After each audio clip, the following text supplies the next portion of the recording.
হযরত আবু বকর সিদ্দিক রাদিয়াল্লাহু তাআলা আনহু। মেরাজ থেকে হুজুর ফিরে এসেছেন সকালবেলা, ফজরের নামাজ পড়ে বসেছেন কাবা শরীফে, তিনি বসে আছেন। তো তখন আবু জাহেল এসে বলছে, মুহাম্মদ সাল্লাল্লাহু আলাইহি ওয়াসাল্লাম, প্রত্যেক দিনই তো নতুন নতুন কথা কও, আজকে কোনো নতুন কথা আছে? হুজুর বললেন, হ্যাঁ নতুন কথা আছে। কি? বলে, এই তো শেষ রাত্রে জিবরাইল আসছিল, আমারে নিয়ে গেল বাইতুল মুকাদ্দাসে, জেরুজালেমে গিয়ে নামাজ পড়লাম, ওইখান থেকে মহাকাশ পাড়ি দিলাম, 7 আকাশ পাড়ি দিলাম, সিদরাতুল মুনতাহা গেলাম, আরশে আজিম ভ্রমণ করলাম, আল্লাহর সাথে কথা কইলাম, জান্নাত জাহান্নাম দেখলাম, তারপরে আবার এই আয়েশা নামাজ পড়িয়া তোমাদের সাথে কথা বলতেছে। আবু জাহেল কয় যে, খাইস যাও, মাথাটা একটু ভালো ছিল, এখন তাও সর্বনাশ হয়ে গেছে। কয়, মুহাম্মদ সাল্লাল্লাহু আলাইহি ওয়াসাল্লাম, তুমি যা বললা এই কথাটা আমি কি হুবহু মানুষের কাছে বলবো? হুজুর বলছেন, অবশ্যই বলো গিয়ে।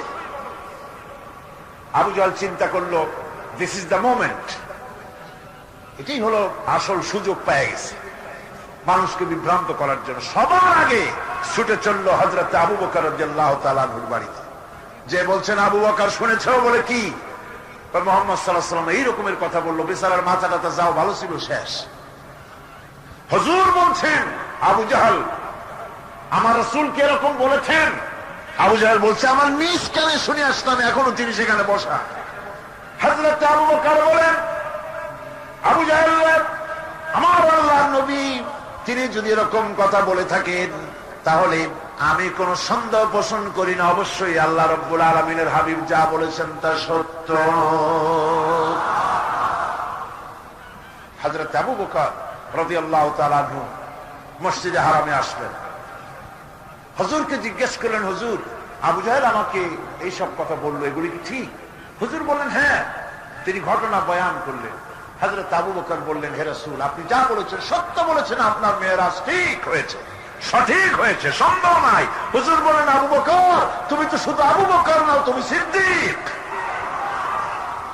সত্যকে যারা অকুণ্ঠ চিত্তে অকুণ্ঠ চিত্তে দ্বিধাহীন ভাবে যারা সত্যের সামনে মাথা নত করেছে, গ্রহণ করে নিয়েছে, দ্বিমত পোষণ করে নাই, কোন রকমের দুষ্ট বুদ্ধির আশ্রয় গ্রহণ করেনি, উল্টা পাল্টা করেনি, এই সমস্ত মানুষেরই হলো সিদ্দিক। সিদ্দিক আর এদের দল কি সিদ্দিকিন বলা হয়, তাহলে নবীয়িন, সিদ্দিকিন, এনারা হচ্ছেন নেয়ামতপ্রাপ্ত। আমাদের প্রিয় নবীর ছোঁয়ায় তৎকালীন সমাজের মানুষগুলো সোনার মানুষে পরিণত হতে শুরু করলো। রাসূলুল্লাহ সাল্লাল্লাহু আলাইহি ওয়াসাল্লামের সাথী সাহাবীরা হয়ে উঠলেন এক একজন আদর্শ মানুষ। হেরা পাহাড় থেকে নেমে এলেন সরওয়ারে দো আলম সাল্লাল্লাহু আলাইহি ওয়াসাল্লাম, হাতে নিয়ে আসলেন একটা পরশ পাথর। কিমিয়া এমন পরশ পাথর নিয়ে এলেন, যার ছোঁয়া লেগে, যার স্পর্শ লেগে লোহাগুলি সোনা হয়ে গেল। সুবহানাল্লাহ পড়েন, সুবহানাল্লাহ পড়েন। পরশ পাথরের খাসিয়ত হচ্ছে, পরশ পাথর যদি লোহায় লাগে, লোহা কি হয়ে যায়? স্বর্ণ হয়ে যায়।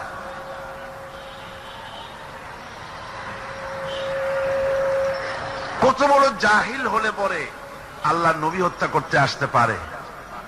হযরত ওমর এলেন নবীকে হত্যা করার জন্য। সেই হযরত ওমর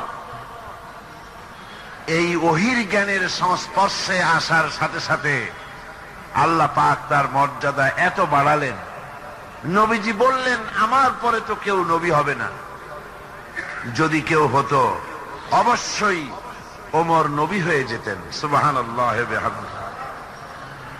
হযরত ওমরকে অধপতনের অতল তলদেশ থেকে মানবতার শীর্ষে, চরিত্রের শীর্ষে কে পৌঁছে দিল? এই ওহীর জ্ঞান এর পেছনে কাজ করেছিল, এ কোরআন কাজ করেছিল। বন্ধুগণ,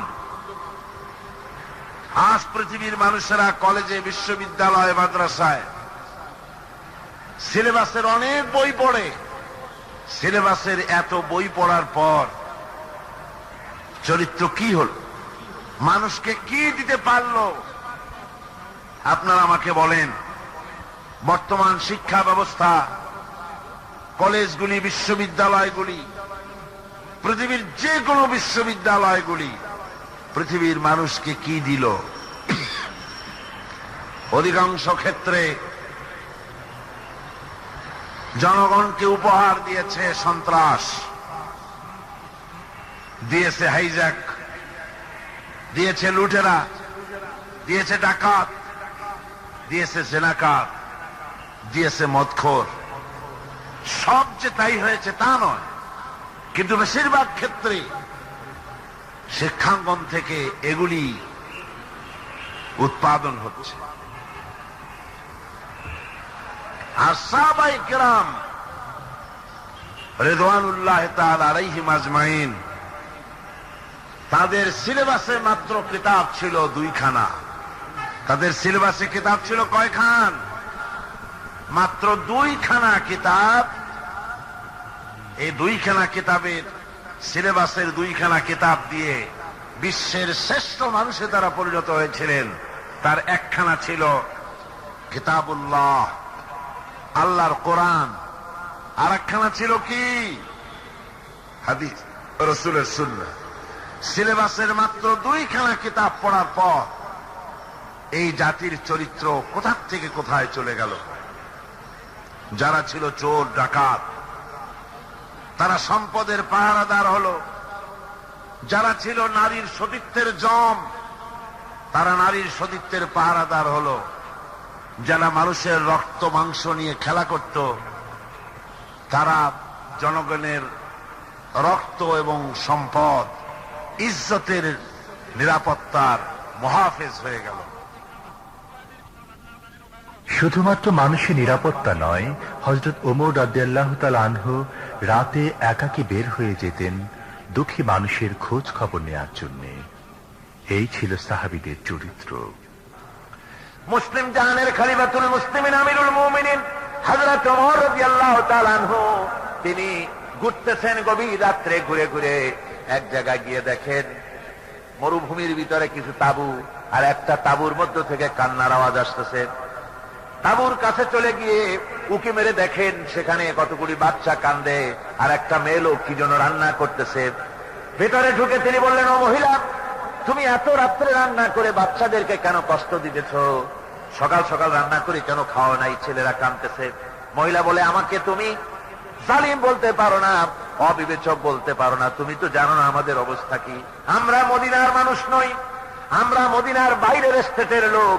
মদিনার সরকারের কাছ থেকে কিছু সাহায্য নিতে এসেছি, কিন্তু খলিফার কাছে ভিড়ের কারণে যেতে পারি নাই। 3-4 দিন পর্যন্ত এখানে পড়ে আছি, ঘরে খাবার নাই। বাচ্চাগুলি ক্ষুধার যন্ত্রণায় ছটফট করতেছে, কি করব? তাই আমি হাড়ির ভিতরে পাথর দিয়া পানি দিয়া নাড়াচাড়া করতেছি, আর বলতেছি গোশত রান্না হচ্ছে, একটু পরে খাবি। কিন্তু ছেলেদের পেটে এত ক্ষুধা যে ওদের ঘুম আসে না। হযরত ওমর বলেন, আমার মনে হতে লাগলো যেন পায়ের তলা থেকে মাটি খসে যেতেছে। হযরত ওমর দৌড় দিলেন, বললেন, মা অপেক্ষা করো, দেখি কিছু করতে পারি নাকি। দৌড়ায় বাড়ি গেলেন। হযরত আসলামকে ডেকে বলেন, তাড়াতাড়ি করে বাইতুল মালের দরজা খোলো। বাইতুল মালের দরজা খোলা হলো, আর তার ভিতর থেকে তিনি বস্তা বের করে বললেন, এর মধ্যে আটা তরি তরকারি ঢুকাও। ঢুকানো হলো। আটা বস্তার মুখ বেঁধে দিয়া হযরত ওমর বলেন, আসলাম, এবার এই আটার বস্তাটা আমি ওমরের মাথায় উঠাইয়া দাও।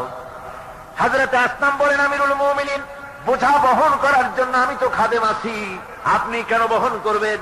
হযরত ওমর বলেন, আসলাম রে, যে দৃশ্য দেখে এসেছি, এই দৃশ্যের কারণে কিয়ামতে আল্লাহ পাক আমাকে আসামি বানাতে পারেন, সুতরাং আমার বোঝা আমার মাথায় উঠাইয়া দাও। আটার বস্তা মাথায় নিয়ে আমিরুল মুমিনিন ছুটতেছেন। হযরত আসলাম বলেন, আমি পিছনে পিছনে দৌড়ালাম, গিয়ে দেখি হযরত ওমর তাঁবুর ভিতরে ঢুকে বস্তার মুখ করে আটা তরি তরকারি বের করে বলছেন, মা তাড়াতাড়ি করে রুটি বানাও। হযরত ওমর তরকারি কুটে সাহায্য করলেন, রান্না বান্না হয়ে গেল।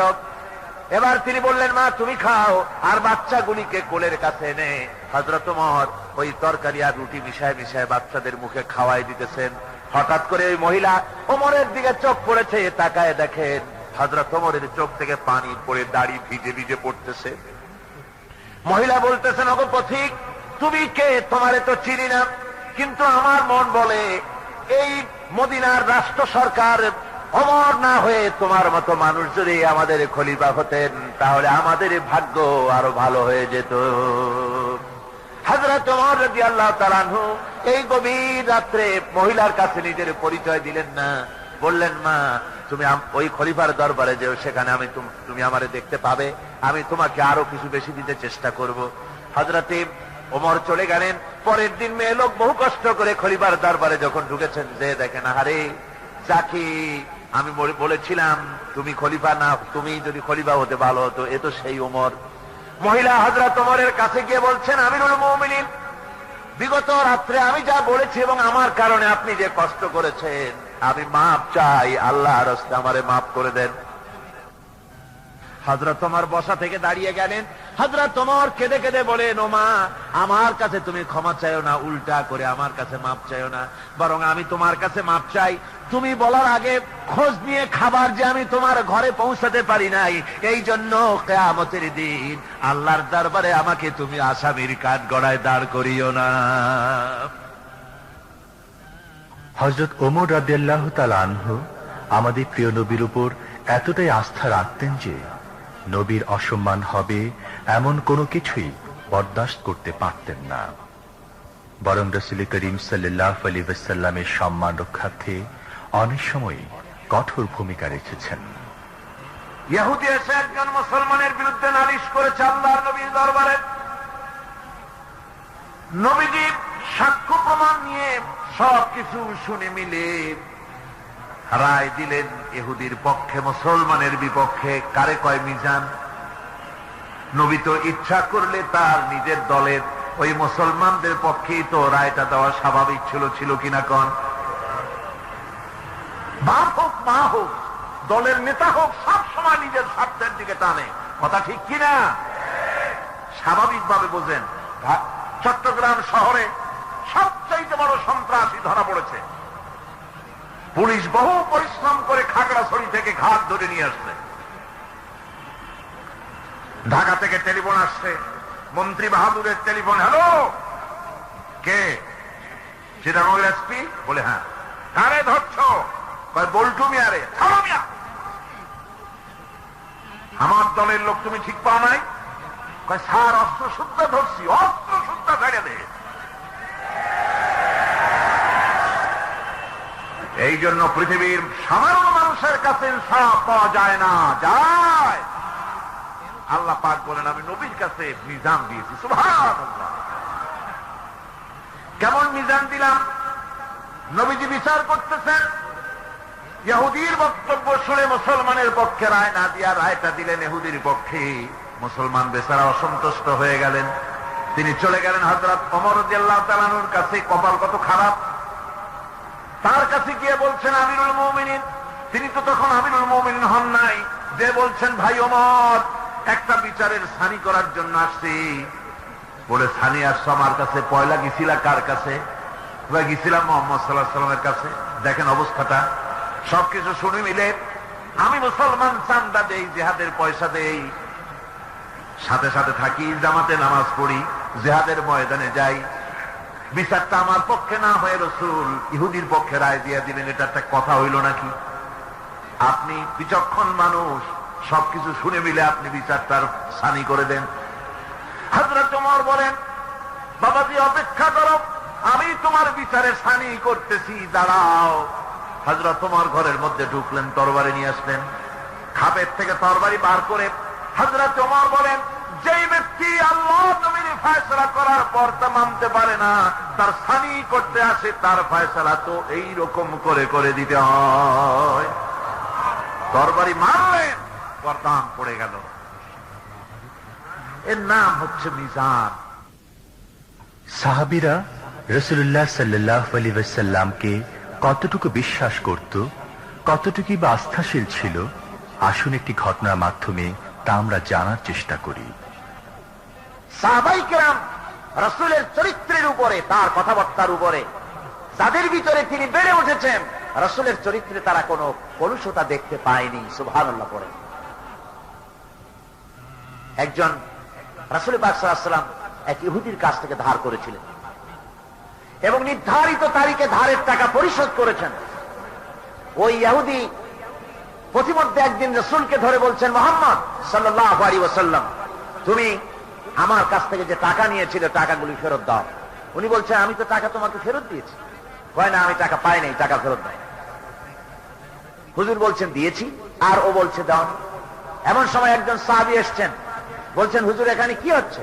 হুজুর বলছেন, এই লোকটার কাছ থেকে আমি টাকা নিয়েছিলাম, টাকাটা ফেরত দিয়েছি, তারপরেও সে আমার কাছে বলছেন আমি ফেরত দেইনি। সাহাবী বলছেন, হুজুর আমি জানি আপনি তাকে টাকা ফেরত দিয়েছেন। হুজুর বলছেন, তা কি করে হয়? আমি যখন টাকা গ্রহণ করি তখনও তুমি এখানে উপস্থিত ছিলে না, আর যখন আমি টাকা তাকে ফেরত দেই তখনও তুমি তা দেখোনি, তুমি কোন সময় এর সাক্ষী ছিলে না, উপস্থিত ছিলে না। তুমি কি করে বলছো যে আমি তার টাকা ফেরত দিয়েছি? তুমি সাক্ষ্য, তুমি যে সাক্ষী তার প্রমাণ কি করে তুমি তা বলছো? সাহাবী বলছেন, ইয়া রাসূলুল্লাহ, আমরা আল্লাহ রাব্বুল আলামিনকে চিনতাম না, অসংখ্য মূর্তি পূজা করতাম, আমাদের বাপ দাদারা 14 গোষ্ঠী মূর্তি পূজা করত। আপনি বলেছেন এই মূর্তি পূজা চলবে না, এক আল্লাহর গোলামি করো, তার দাসত্ব করো। আল্লাহরে দেখি নাই, আপনার কথা মতো মা বাপের ধর্ম পরিত্যাগ করে, হাজার হাজার শত শত মূর্তিগুলিকে পরিত্যাগ করে এক অদেখা আল্লাহরে বিশ্বাস করেছি, দেখি নাই। আপনি বলেছেন ফেরেশতা আছে, দেখি নাই, বিশ্বাস করেছি। আপনি বলেছেন জাহান্নাম আছে, বেহেশত আছে, দেখি নাই, বিশ্বাস করেছি। আপনি বলেছেন এ দুনিয়া এই জীবন জীবন নয়, আর একটা জীবন আছে, ওখানে আমাদেরকে উপস্থিত হতে হবে, জবাবদিহি করতে হবে আল্লাহর দরবারে। দেখি নাই, সাক্ষী পাই নাই, তবুও আপনার কথা মতো বিশ্বাস করেছি। হে আল্লাহর নবী, কোন সাক্ষ্য প্রমাণ ছাড়া শুধুমাত্র আপনার কথা মতো যদি এতগুলি বড় বড় কথা বিশ্বাস করতে পেরে থাকি, তাহলে ইহুদির এই মাত্র কয়েকটা টাকা ফেরত দিয়েছেন, এ কথা কেন বিশ্বাস করব না? অবশ্যই ফেরত দিয়েছেন, কোন সন্দেহ না। রাহমাতুল লিল আলামিন নবী মুহাম্মদ রাসূলুল্লাহ সাল্লাল্লাহু আলাইহি ওয়াসাল্লামের জামাতা হযরত আলী রাদিয়াল্লাহু তাআলা আনহু চরম বিপদের মুখেও যিনি অসীম সাহস আর ধৈর্যের পরিচয় দিয়েছেন। হিজরতের ঘটনায় যা আমরা দেখতে পাই, গভীর রজনীতে আল্লাহর নবী ঘুমিয়ে আছেন। গভীর রাত্রে মক্কা শরীফে হযরতে জিবরাইল এসে বলেন, আসসালামু আলাইকা ইয়া রাসূলুল্লাহ, ইন্নাল্লাহা ইয়াকরাউকা সালাম। হুজুর, আল্লাহ আপনাকে সালাম বলেছেন। আর আমি দেখে এলাম আপনার ঘরের চতুর্দিকে কাফেরেরা তরবারি নিয়ে দাঁড়ানো। মেহেরবানি করে আপনি ঘুমের থেকে জেগে হিজরত করে মদিনায় চলে যান। নবীজি ঘুমের থেকে জাগলেন, হযরত আলীকে ডেকে বলেন, আলী রে, আমার বিছানার উপরে আরাম করে ঘুমায় থাকো, শুয়ে থাকো, আল্লাহর অর্ডার হয়েছে, আমি মদিনার দিকে চললাম। আমার ভাইরা, হযরত শেরে খোদা আলী রাসূলের দিকে তাকিয়ে বলেন, ইয়া রাসূলুল্লাহ, আপনার বিছানায় আপনার চাদর, আপনার কম্বল খানা গায়ে দিয়ে আমি শুয়ে থাকবো। সকালবেলায় কাফির বেঈমানেরা এই ঘরের মধ্যে ঢুকে আপনার বিছানায় আপনার চাদর মুড়ি দিয়ে আমি আলীকে তারা মোহাম্মদ মনে করবে, আর আমাকে মোহাম্মদ মনে করে তাদের তরবারি দিয়ে তারা আমাকে টুকরা টুকরা করে জমিন থেকে বিদায় করে দেবে। আমি আলীর দিলের মধ্যে কোনো দুঃখ কষ্ট থাকবে না, বরং আমার মনের মধ্যে এটাই তৃপ্তি হবে যে আমি আলীর জীবনের বিনিময়ে আল্লাহর নবী দুনিয়ায় বেঁচে আছেন। ভাইরা আমার, নবীজি ঘরের থেকে বেরোলেন। ঘরের থেকে বেরিয়ে দেখেন চতুর্দিকে কাফেরেরা, হাতে এক মুষ্টি বালু নিলেন, সাহাতিল ওযু করে দম করে বালুটা ছাড়া দিলেন। চতুর্দিকে কাফেরে দাঁড়ানো, কাফেরদের চোখে বালু চলে গেল। বালি চোখে গেলে অবস্থাটা কি হয় আপনারা জানেন। দুই হাত দিয়া চোখ রগড়াতেছে কাফেরেরা। নবীজি সরে গেলেন, একটা কাফেরও দেখতে পেল না কোন ফাঁকে নবী চলে গেলেন। পরবর্তী সময় আল্লাহ রাব্বুল আলামিন নবীকে ডেকে বলেন, ওয়ামা রামাইতা ইয রামাইতা ওয়ালাকিন্নাল্লাহা রামা। ও নবী, আপনি নিক্ষেপ করেন নাই যখন আপনি নিক্ষেপ করেছিলেন, আপনি শুধু বালুকণা ছেড়ে দিয়েছিলেন, আর আপনার ঘরের চতুর্দিকে কাফেরদের চোখে বালু কণা পৌঁছে দেওয়ার দায়িত্ব আমার কুদরত গ্রহণ করেছিল। সুবহানাল্লাহ। আমার ভাইরা, নবীজি হযরত আবু বকরের বাড়িতে গেলেন, দরজায় গিয়ে আস্তে করে নক করেছেন। দরজায় গিয়ে আস্তে করে নক করলেন, ভিতর থেকে আওয়াজ এলো, কে? ভিতর থেকে লাব্বাইকা সাদাইকা বলে হযরত আবু বকর বেরিয়ে এলেন। আল্লাহর নবী জিজ্ঞাসা করলেন, আবু বকর রে, এক ডাক দিলাম আর তুমি এক ডাকে সাড়া দিলে, তুমি কি ঘুমাও নাই? হযরত আবু বকর বলেন, ইয়া রাসূলুল্লাহ, আপনি বলেছিলেন আমাকে সাথে নিয়ে হিজরত করবেন। আমি চিন্তা করেছি, না জানি কত গভীর রাত্রে নবীজি আসেন, আর আমার দরজার কিনারে দাঁড়ায়া নবীজি যদি দাঁড়ায়া দাঁড়ায়া ডাকে আবু বকর বলে, আমি আবু বকর যদি বিছানায় ঘুমায় আরাম করতে থাকি, নবীজির সঙ্গে বেয়াদবি হয়ে যাবে, এই ভয়তে আমি বিছানায় না শুয়া এই দেওয়ালের সঙ্গে দাঁড়ায়া দাঁড়ায়া ঘুমাচ্ছিলাম।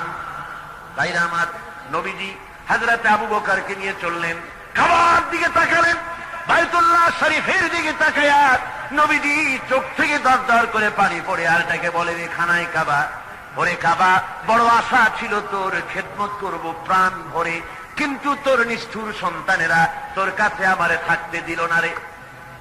নবীজি হযরত আবু বকরকে নিয়া মদিনার দিকে না গিয়া উল্টা পথে জিয়াদ মহল্লার ভিতর দিয়া, মিসফালার ভিতর দিয়া, সাবাব জাবালের সৌরে, দুইটা পাহাড় পাড়ি দিয়া জাবালে সুরে যখন উঠলেন, ফজরের রক্ত হয়ে গেল।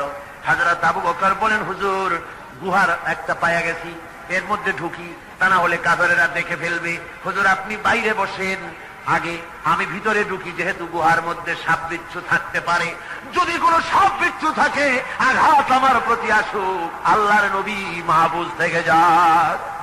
হযরত আবু বকর গুহা সাফ করে হুজুরকে ডাকলেন। হুজুর বলেন, আবু বকর, সারা রাত হেঁটে হেঁটে পা বেদনা হয়ে গেছে, তুমি বসো, তোমার উরুর উপরে মাথা রেখে আমি একটু ঘুমাইয়া যাই। নবীজি আরাম ফরমালেন। হযরত আবু বকর নজর করে দেখেন, গুহার ভিতরে অনেকগুলি গর্ত, কোন গর্ত থেকে কোন সাপ বিচ্ছু আসে নাকি, রুমাল ছিঁড়ে ছিঁড়ে গর্ত বন্ধ করতেছিলেন। দু একটা গর্ত যা বন্ধ করা গেল না, পা দিয়া হযরত আবু বকর চেপে ধরেছেন। এক পাহাড়িয়া বিষধর সাপ দংশন করেছে হযরত আবু বকরের পায়ের উপরে। হযরত আবু বকর বিষের যন্ত্রণায় চোখ দিয়া দর দর করে পানি পড়ে। রাসূলের ঘুম ভেঙে গেল। নবীজি তাকায় দেখেন আবু বকর কান্দে। হযরতে রাসূল বলেন, আবু বকর কান্দো কেন? বাড়ির কথা মনে পড়ে গেছে নাকি? বিবি বাল বাচ্চার কথা মনে পড়লো নাকি? কান্দো কেন? হযরত আবু বকর বলেন, ইয়া রাসূলুল্লাহ, আল্লাহর কসম করে বলি, যেই দিন আপনার প্রতি ঈমান এনেছি, আল্লাহর প্রতি ঈমান এনেছি, এই কলিজার ভিতরে বিবি বাল বাচ্চার চাইতে আপনার মহব্বত বেশি। সাপে আমাকে কেটেছে, তাই কাঁদতেছি। হুজুর সঙ্গে সঙ্গে মুখ থেকে থুতু মোবারক বার করে সাপে কাটা জায়গায় থুতু মোবারক লাগিয়ে দিলেন, যন্ত্রণা বন্ধ হয়ে গেল। হযরতে রাসূল বলেন, আবু বকর এত সময় কষ্ট করলে কেন? আগে আমারে বলো নাই কেন? তাহলে তাড়াতাড়ি সেরে যেত, এত কষ্ট তোমার হতো না। হযরত আবু বকর বলেন, ইয়া রাসূলুল্লাহ, এটা তো সাপে কাটার যন্ত্রণা, এর থেকে বেশি যন্ত্রণাও যদি আমার হতো, যন্ত্রণার চোটে যদি আমার কলিজা ছিঁড়েও যেতে লাগতো, তবুও আল্লাহর নবী আরাম ফরমাচ্ছেন, নবীর আরামের ভিতরে আমি বিঘ্ন ঘটাতে পারতাম না। ভাইরা আমার, কাফেরেরা খুঁজতে খুঁজতে দুদিন পরে যখন এই জায়গায় তারা চলে এসেছে, এখানে এসে তারা গুহার কাছে পায়ের চিহ্ন শেষ দেখলো। একজন বলে ভিতরে আছে, আর একজনে বলে নাই, আর একজন বলে আছে, আর একজন বলে নাই। হযরত আবু বকর বলেন, ইয়া রাসূলুল্লাহ, আমরা ধরা পড়ে গেছি, পালাবার কোনো পথ নাই, আমরা তো ধরা পড়ে গেলাম। সূরা তাওবার ভিতরে আল্লাহ রাব্বুল আলামিন এই কথাটা এভাবে তুলে ধরেছেন, ইয ইয়াকুলু লিসাহিবিহি লা তাহজান ইন্নাল্লাহা মা'ানা। আল্লাহ নবীকে বলেন, আবু বকর ভয় পেও না, আমরা মাইনরিটি নই, আমরাই মেজরিটি, আমাদের সংখ্যায় বেশি, ওদের ভয় তুমি করো না, কোনো চিন্তা করো না, ভয় পেও না, আল্লাহ রাব্বুল আলামিন আমাদের সাথে আছেন। সুবহানাল্লাহ, সুবহানাল্লাহ বিহামদিহি, আল্লাহ রাব্বুল আলামিন আমাদের সাথে আছে, কোনো চিন্তা করো না, ভয় পেও না। আমার ভাইরা, বান্দা যখন আল্লাহর প্রতি ঈমান আনে, আল্লাহর প্রতি যখন তার মহব্বত বেড়ে যায়, আল্লাহর উপরে যখন সে নির্ভর করতে শেখে, তখন সে দুর্জয় নরসার্দুলে পরিণত হয়ে যায়। ধরে বলেন সুবহানাল্লাহ। সে বীর পুরুষ, দুর্জয় নরসার্দুল। কারো হুঙ্কার, কারো অগ্নিচক্ষু, ফাঁসির মঞ্চ, জেল জরিমানা, বোমা, কিরিস, রিভলভার, স্টেন গান, কামান, এগুলির ভয়তে ভীত হয় না কে? মোমেন। কে হয় না? সে একমাত্র নির্ভর করে কার উপরে? বলেন কার উপরে? শেরে খোদা হযরত আলী রাদিয়াল্লাহু তাআলা আনহু সম্পর্কে এখন শুনবো আলোচনা। রাসূল পাক সাল্লাল্লাহু আলাইহি ওয়াসাল্লাম তিনি হযরত আলীর হাতে তরবারি উঠায় দিলেন। জুলফিকার বললেন, আলী তুমি যাও আজকের ময়দানে সেনাপতির দায়িত্ব পালন করো। হযরত আলী তরবারি হাতে নিলেন। ইসলাম আক্রমণকারী যে না সে কথা বলতে আমি এই কথা নিয়ে আসছি। হযরত আলী গেলেন, যায়া মুরাহহাবের সামনে পড়েছেন। মুরাহহাব হলো, হাদিসে এসছে, মুরাহহাব হচ্ছে কাফেরদের নেতৃত্ব দিচ্ছে। মুরাহহাব বলছে, আলী তোমাকে আমি কিন্তু ভালোবাসি, তুমি আসলে কেন? তোমার প্রতি আমার একটা সফট কর্নার আছে আমার অন্তঃকরণে। তুমি তোমার ছেলে মেয়েকে কি এতিম বানাতে চাও? তোমার বউকে কি বিধবা করতে চাও? আমি তো সেই বীর যে আমার সামনে এসে কেউ কল্লা সাথে নিয়ে যেতে পারে নাই। সুতরাং তুমি যদি ওদেরকে এতিম আর বিধবা করতে না চাও, আমার সামনে থেকে সরে যাও। হযরত আলী বলেন, মুরাহহাব তুমি কাকে ভয় দেখাতেছ? তোমার তরবারি এই সমাজের কিছু কাফেরেরা ভয় করতে পারে, তুমি কি আমারে চেনো নাকি? তুমি কারে ভয় দেখাও? তাম পৃথিবীর সমস্ত কাফেরদের উপরে আল্লাহ রাব্বুল আলামিন আমাকে বাঘ বানায় পাঠিয়েছে। তরবারি দিয়ে প্রমাণ হবে। মুরাহহাব বলে, তুমি আঘাত করো। কয় না, আক্রমণ তো করবো না আমি, আগে তুমি করো, আমি প্রতিহত করব। আক্রান্ত হলে পরে তারপরেই জবাব দেব। এরপরে মুরাহহাব আঘাত হানতে লাগলো। হযরতে আলী সমস্ত রণকৌশল দিয়ে আঘাতগুলি তিনি ফিরিয়ে দিতে লাগলেন। এরপরে হযরতে আলী বলছেন, মুরাহহাব এবার তৈরি হও আমার আঘাত সহ্য করার জন্য। হযরতে আলী জুলফিকার তুলে আঘাত করলেন। এক আঘাতেই দেখা গেল মুরাহহাবের মাথা থেকে শুরু করে শরীর টুকরা হয়ে গিয়া হযরত আলীর তরবারির মুঠা পর্যন্ত মাটির ভিতরে গেড়ে গিয়েছে। খায়বারে দুর্গ দখল হয়ে গেল। পরের দিন আল্লাহর নবী বলেন, আলী শুনতে পেলাম তোমার ঢাল ভেঙে গিয়েছিল, তারপরে তুমি যুদ্ধ করলে কি দিয়ে? হযরত আলী বলেন, হুজুর আমুজ দুর্গের ওই কবাটটা, লোহার কবাটটা বাম হাতে নিয়া আর ডান হাতে তরবারি নিয়ে লড়াই করেছি। হুজুর বলেন, কি করে মানুষ কেমনে এত বড় দুর্গের লোহার কপাট হাতে নিয়ে যুদ্ধ করে? একটু দেখাও তো দেখি। হযরত আলী গতকালকের মতো বাম হাত দিয়া ধরেছেন, নাড়াতে পারেন না। এবার ডান হাত দিয়া ধরেছেন, নাড়াতে পারেন না। ডান আর বাম দুই হাত দিয়া সমস্ত শক্তি দিয়ে এমন জোরে টান বেড়েছেন, প্রতিটি লোমকূপের গোড়া থেকে ঘাম বেরিয়ে এসেছে, এক চুলো নড়াতে পারেন নাই। হযরত আলীর মুখখানা মলিন হয়ে গেছে লজ্জায়। হযরত আলী রাদিয়াল্লাহু তাআলা আনহু লজ্জা পেয়ে গেছেন। রাসূল পাক সাল্লাল্লাহু আলাইহি ওয়াসাল্লাম বলেন, আলী লজ্জা পাওয়ার কোনো কারণ নাই, চিন্তা করার কোনো কারণ নাই। তোমার নিজস্ব শক্তি দিয়ে তুমি লড়াই করতে পারো নাই। এত বড় লোহার দরজা নিয়ে, কবাট নিয়ে মানুষ এভাবে লড়াই করতে পারে না। আল্লাহ তার দ্বীনকে বিজয়ী করার জন্য তোমার ভিতরে আল্লাহ রাব্বুল আলামিন ক্ষমতা দিয়েছিলেন। জোরে বলেন সুবহানাল্লাহ।